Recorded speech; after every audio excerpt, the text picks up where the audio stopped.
tarde, eu sou o professor Alexandre Garcia, sou da Unidade Centro, Rio de Janeiro, e estou aqui hoje para falar com vocês a respeito de um assunto muito legal dentro do módulo de contabilidade, de rotinas administrativas, assistente contábil, que é o patrimônio financeiro da empresa, o patrimônio que ele é dividido em ativo, passivo e patrimônio líquido. Vamos falar sobre isto exatamente agora. Vou dividir a minha tela aqui com vocês.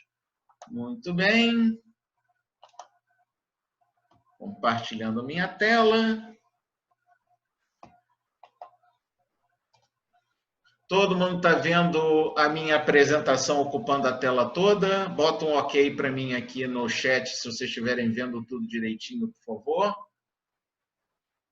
Ok, ótimo. Então agora eu vou parar o meu vídeo, só para minha carinha não aparecer. Não, depois eu boto minha carinha de novo para vocês falarem comigo, mas é só para vocês poderem ver o vídeo, eu também poder ver o vídeo todo sem ter nada no meio do caminho. Então tá.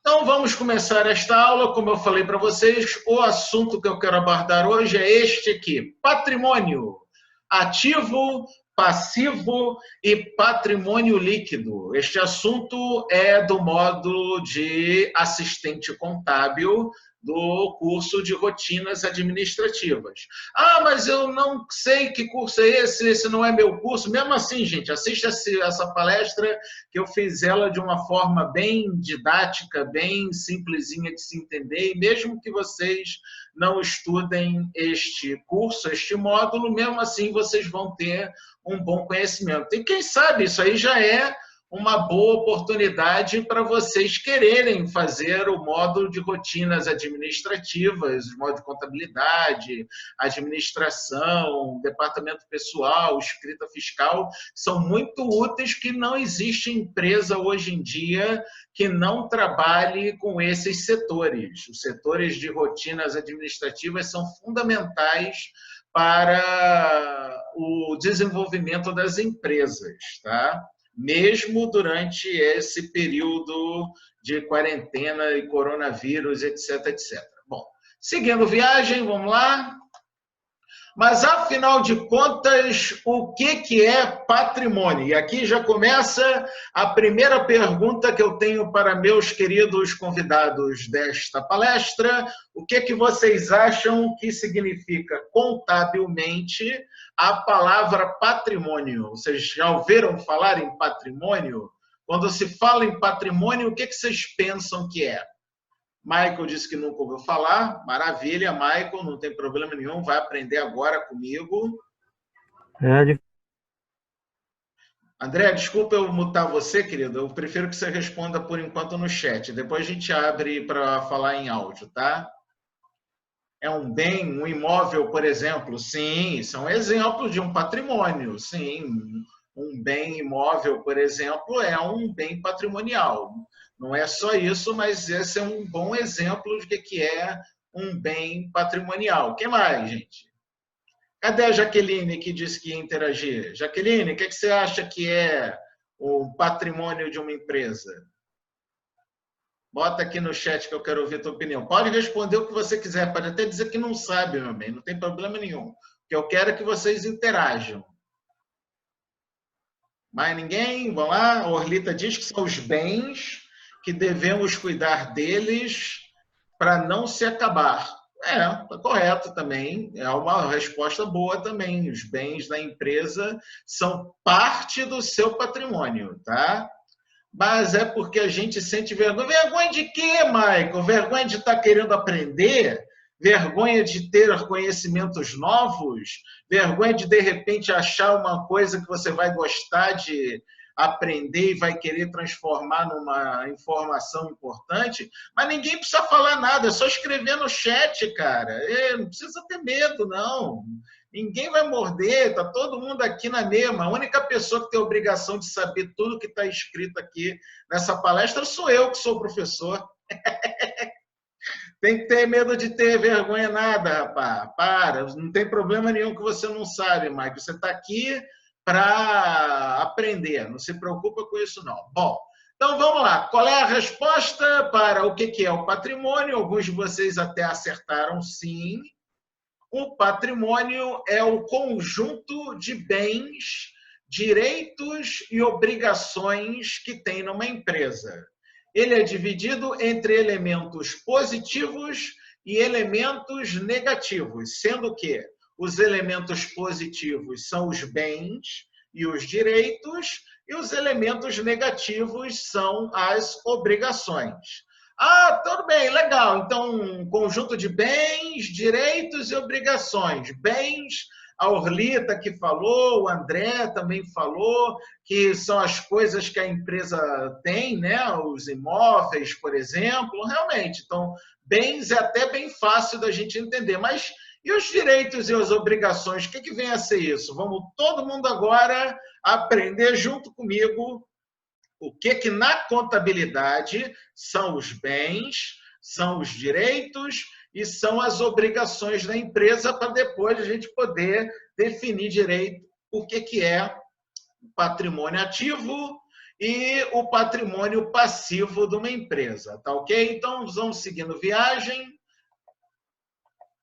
E o que são bens? Como está dizendo aqui, bens são tudo que a empresa possui e que possa ser convertido em valores monetários. Então, exemplos de bem, temos os móveis, temos os imóveis, como deu de exemplo o André, temos os equipamentos, temos o caixa da empresa, entre várias outras coisas. Aqui, nesta simpática imagem, vocês podem ver exemplos de coisas que podem ser bens da empresa.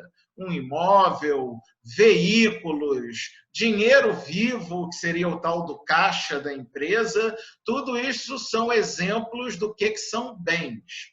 Uma coisa que é importante ser colocada nesse momento a respeito da história dos bens é que, em primeiro lugar, o que constitui um bem é algo que está no nome da empresa, ou seja, a empresa tem que ter adquirido esse item para ele ser considerado um bem da empresa. E, em segundo lugar, ele tem que ter a possibilidade de ser convertido em valores monetários. Quer dizer, eu tenho que ter a possibilidade de vender esse item depois se eu estiver precisando de dinheiro. Então, o imóvel é um bem, os veículos são bens, equipamentos, computadores, não só coisas caras, é uma excelente pergunta, Michael, são só coisas caras? Não, não necessariamente. Estoque de material de escritório, estoque de material de limpeza, alimentos, se foram adquiridos em nome da empresa, eles também são bens da empresa. Então, não tem que ser necessariamente uma coisa cara. Qualquer coisa que tenha sido comprado em nome da empresa e que possa ser convertida para valor monetário, automaticamente vira um bem. Não necessariamente um bem caro. Tudo bem que eu botei aqui alguns exemplos de coisas caras, né? Moto, carro, caminhão, casa. Então, são realmente coisas que parecem ser só coisas caras, mas não são, não. Qualquer tipo de objeto que possa ser trabalhado pode ser transformado em moeda, então ele pode ser classificado como um bem da empresa. Todo mundo entendeu isso? Alguém ficou com dúvida? Botem um ok aqui para mim no chat, se todo mundo entendeu, por favor. Michael já disse que entendeu, André entendeu também, Lucas, André Neves, legal. Então, alguém ficou com dúvida sobre isso? Não, né? Então, beleza, eu vou seguir viagem. Falamos, então, a respeito dos bens. Vamos falar agora a respeito dos direitos.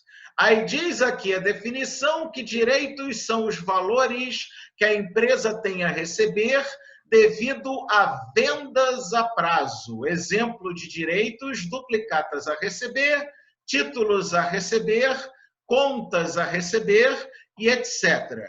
A palavra-chave nessa brincadeira aqui de saber o que é um direito é a receber.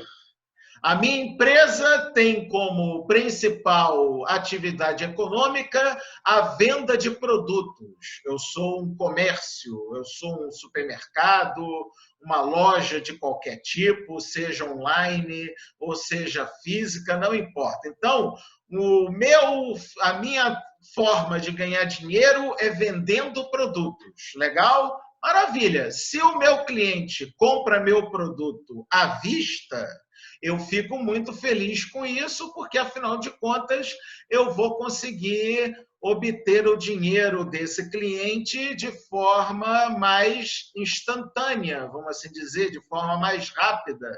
Eu não vou precisar esperar para receber o dinheiro. Aí diz o Michael, sou Americanas. Cara, eu queria muito ser Americanas.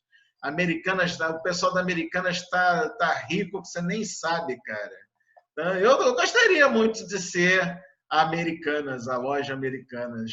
Você falou brincando, mas eu gostaria de ser a loja Americanas. Mas, da mesma forma que eu posso vender à vista e receber em dinheiro e pôr este meu dinheiro no meu caixa ou na minha conta bancária, eu também posso realizar vendas a prazo, seja por cartão de crédito, seja por boleto, por duplicata ou qualquer forma que exista de vendas a prazo. Se eu estiver realizando uma venda a prazo, eu vou entregar o meu produto ao meu cliente, mas eu não vou receber o dinheiro desse cliente na hora. Então, o que ocorre? Por conta de eu estar vendendo, mas não estar recebendo, isso significa, então, que este valor é um valor que eu tenho a receber. E todo valor que eu tenha a receber é, portanto, meu direito, porque, afinal de contas, eu tenho o direito de receber este valor. Entenderam a ideia da palavra direito? Então, direitos são todos os valores de vendas a prazo que eu realizei na minha empresa. Normalmente representam esses valores documentos como títulos a receber, duplicatas a receber, contas a receber, boletos e outros gêneros de formas de pagamento. Todo mundo compreendeu o que vem a ser um direito? Coloquem um ok aqui para mim, por favor, na tela do chat, se vocês entenderam. Michael botou um ok, Orlita também, André Neves. Beleza, então. Alguém ficou com dúvida do que significam os direitos de uma empresa? Não? Dá só uns segundos para ver se alguém não pode. Não, não, então tudo bem. Então vamos seguir viagem. Além dos bens e dos direitos, como eu falei, faz parte também do patrimônio de uma empresa as obrigações. Porque também tem uma coisa, gente, da mesma forma que eu tenho direitos a receber, as obrigações são valores que a empresa tem a pagar. Aqui está escrito direito direto, nem é direto a palavra correta, mas deixa. Aqui devia estar escrito obrigações, gente. Desculpa, eu me confundi na hora de fazer esse slide aqui. Mas as obrigações são valores que a empresa tem a pagar devido a compras a prazo. São exemplos de obrigações, em vez de direitos, duplicatas a pagar, títulos a pagar, contas a pagar e etc. Ou seja, da mesma forma que eu tenho os direitos, que são valores a receber, eu também tenho obrigações, que são valores a pagar. No caso, eu, como sou uma empresa de comércio, nesse meu exemplo que eu estou dando aqui nesta aula, para eu poder vender produtos, o que eu preciso fazer primeiro, gente? O que eu, como empresa, preciso fazer primeiro antes de vender meus produtos? Diz o Michael que obrigações são coisas que você tem a cumprir obrigatoriamente. Bom raciocínio, Michael, é exatamente isso. Mas responda lá, gente, o que eu, como empresa, preciso fazer para poder vender produtos? O que eu tenho que fazer primeiro? Obrigatoriamente. Propaganda? Sim, propaganda é boa, só que eu preciso fazer uma coisa antes da propaganda, Michael. Adquiri-los! Muito bem, Eliane! Parabéns! Antes de eu poder vender, eu preciso comprar. Como é que eu vou vender se eu não tiver produtos para vender, se eu não tiver estoques? Então, o que acontece? Para eu poder vender, eu preciso, primeiramente, comprar. E para eu poder comprar, nem sempre eu posso trabalhar com compras à vista. Nem sempre eu vou estar com dinheiro disponível para comprar os produtos que eu preciso de cara, à vista, no cash, né? Na grana.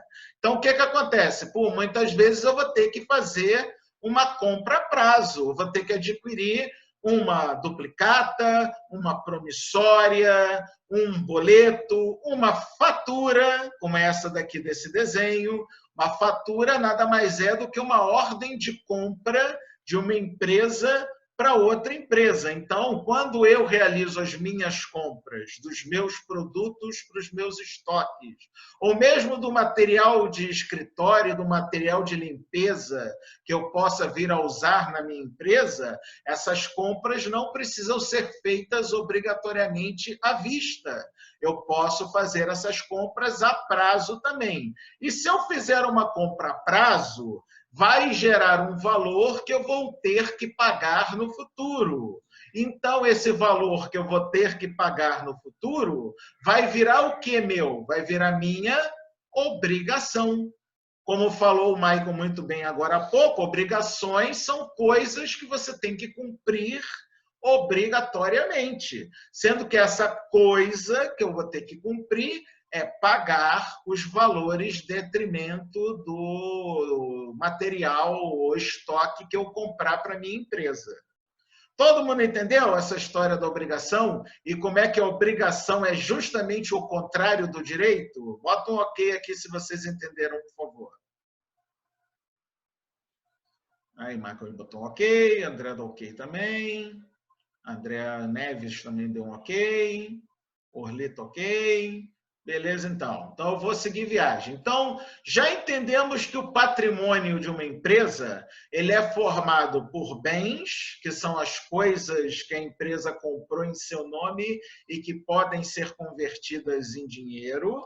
Temos os direitos, que são os valores que a empresa tem a receber devido a vendas a prazo. E temos as obrigações, que são os valores a pagar devido a compras a prazo, ok? Mas isso forma o patrimônio de que maneira? É o que a gente vai ver agora. Então, aqui nós temos o chamado balanço patrimonial. Ele é um gráfico no qual estão representados os elementos do patrimônio. Do lado esquerdo do meu gráfico, eu tenho a área que representa os elementos positivos, e ela se chama ativo, como vocês podem ver aqui no desenho. Então, o lado ativo é o lado esquerdo do gráfico, e ele representa os elementos positivos, que, como a gente viu nos slides atrás, são os bens e os direitos a receber. Então, esses são os elementos que compõem o ativo. O lado direito do meu gráfico representa os elementos negativos e ele é chamado de passivo. Aqui nós temos colocado como passível exigível, mas só passivo já é o suficiente. Não há necessidade de você informar como passivo exigível. É só uma nomenclatura mais, como é que se pode dizer, mais formal dentro da contabilidade. É como se passivo e exigível fosse nome e sobrenome, mas você pode só chamar de passivo, que ele atende da mesma maneira. Uma coisa que eu quero que vocês percebam na história do passivo, o passivo, no caso, é toda essa área da direita do gráfico.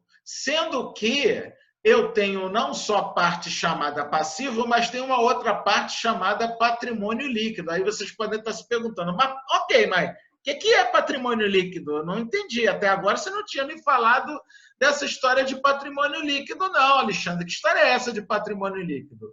A gente vai ver isso agora no próximo slide que eu vou explicar para vocês o que vem a ser o patrimônio líquido. O André já dando spoiler da história aqui. É a diferença entre o ativo e o passivo. Muito bem, André. É estudante de contabilidade, meu querido? Está de parabéns, você acertou na mosca. Vamos lá, vamos ver essa história então. Algumas regras que vocês precisam entender a respeito dessa história do balanço patrimonial é que o lado do ativo tem que ser igual ao lado do passivo obrigatoriamente.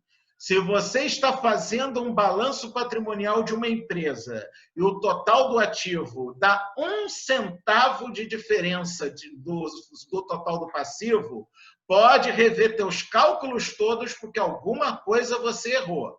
Não pode haver sequer 1 centavo de diferença entre o lado do ativo e entre o lado do passivo. E a Liliane chegou. Oi, Liliane! Bem-vinda, boa tarde. Também que você chegou a tempo de comparecer, meu bem. Fico feliz com isso. Então, primeira regra a respeito do balanço patrimonial, o lado do ativo tem que ser exatamente igual ao lado do passivo, nem mais, nem menos.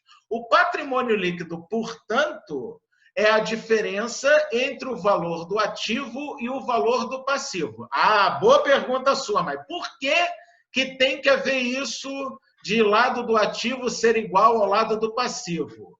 Uma coisa que a gente tem que entender isso aqui muito bem é o seguinte, Michael, estamos falando de contabilidade, tá? Contabilidade, ele rege a, vamos dizer, saúde financeira de uma empresa. Você sabe que uma empresa está tendo lucro ou prejuízo, por exemplo, através dos cálculos da contabilidade.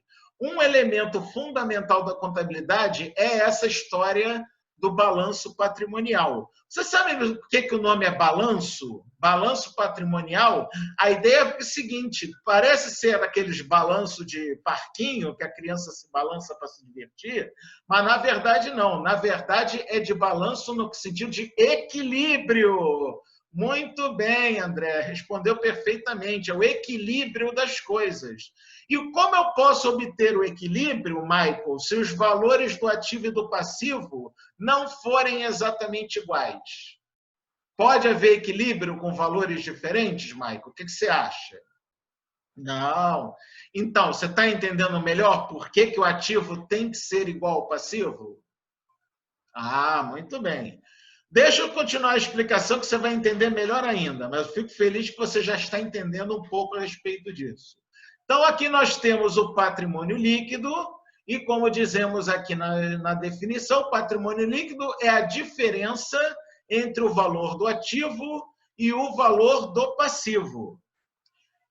O patrimônio líquido consiste basicamente dos valores investidos pelos sócios e proprietários de uma empresa. Nós damos o nome disso de capital social, que é o capital fornecido pelos sócios. É que uma balança, você coloca o peso de cada lado para equilibrar. Perfeito, André. Muito boa comparação. Aqui nós temos um exemplo de um balanço patrimonial com valores já digitados nele. Você perceba que se você pegar esses 5 valores do lado ativo, a soma total deles vai ser R$ 300.200. E se você pegar esses dois valores do passivo, a soma deles também vai ser R$ 300.200. Uma coisa que é importante a gente entender nessa brincadeira é como se fazem as separações dos elementos dentro do ativo e dentro do passivo. Isso é um assunto que eu pretendo abordar com vocês em uma palestra mais para frente, para não tornar esta aula muito técnica, mas basicamente as informações são gravadas no ativo conforme o quão rápido um elemento do ativo pode se tornar dinheiro. Temos aqui, no caso, o caixa, por exemplo, nessa empresa que é de R$ 94.400. Caixa é literalmente o dinheiro que está na empresa, nos cofres da empresa, no guichê do pagamento da empresa, ou seja, esse dinheiro está lá na empresa, disponível para a empresa usar, seja para gastos, ou seja, para adquirir novos estoques, por exemplo.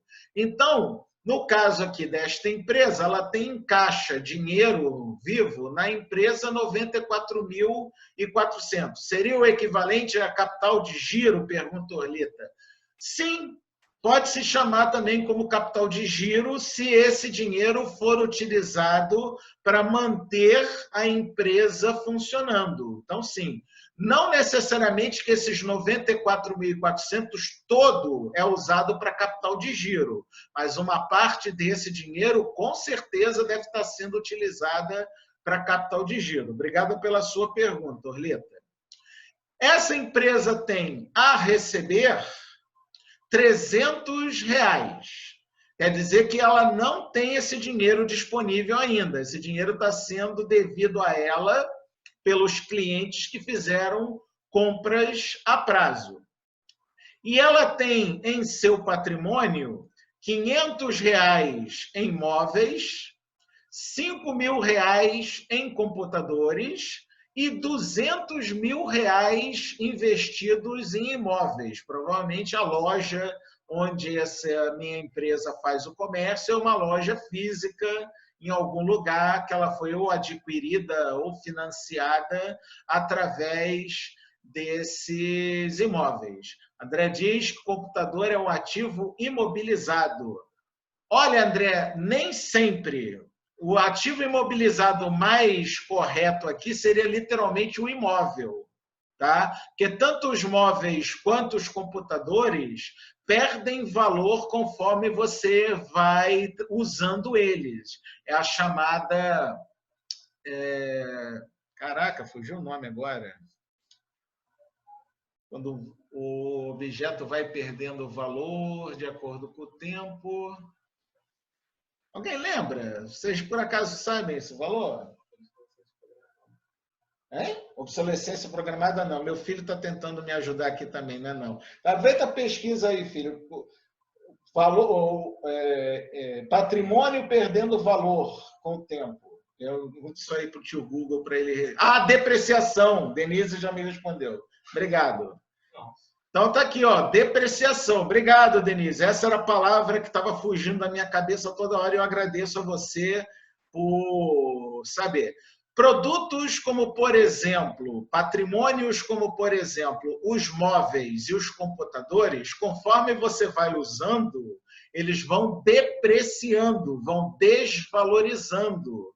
E esses itens chegam a uma determinada época que o valor deles tende a zero e eles precisam ser eliminados do patrimônio. Imóveis não costuma acontecer isso por serem partes do patrimônio que às vezes até valorizam, dependendo de onde você adquiriu o imóvel, ou se é um terreno ou um imóvel construído e outras coisas do gênero. Outro exemplo de patrimônio que não costuma desvalorizar, arte. Objetos de arte, quadros, estátuas ou qualquer outra forma de arte, muitas empresas, às vezes, compram esse tipo de produto não para vender, mas sim para realmente colocar como enfeite na sua empresa ou simplesmente como uma forma de investimento. Então, a pessoa ganha dinheiro enquanto esse bem está presente no patrimônio da empresa. Cada valor de imóvel tem alguma porcentagem. Existe alguma tabela? Sim, André, existe. Existem diversas tabelas para calcular depreciação. Claro que eu não vou entrar nesse mérito de como é que calcula a depreciação, novamente, porque esse não é o intuito desta aula. Essa aula é uma aula mais básica, só para vocês entenderem como funciona o patrimônio de uma empresa, não convém a gente ficar entrando nesses méritos. Mas, obviamente, que esse tipo de assunto pode ser avaliado e mostrado para vocês em aulas futuras, não se preocupem com isso. Mas o que eu quero chamar a atenção com vocês é por que neste ativo caixa está separado de duplicatas a receber, que está separado também de móveis, computadores e imóveis. Eu não sei se vocês estão percebendo que eu fiz um grupo com móveis, computadores e imóveis, um segundo grupo com duplicatas a receber e um terceiro grupo só com caixa. Isso tem a ver com a velocidade com a qual esse ativo se converte em dinheiro. O caixa, por já ser dinheiro propriamente dito, ele é obviamente o ativo que mais rápido se transforma em dinheiro. A isso nós damos o nome de ativo circulante. Tá? O duplicatas a receber, ele vai em algum momento ser transformado em dinheiro, mas não tão rápido quanto o caixa. Ele é, portanto, um ativo de longo prazo. Tá? No caso, um ativo de longo prazo é qualquer coisa que leve, no mínimo, 30 dias para ser convertido em dinheiro.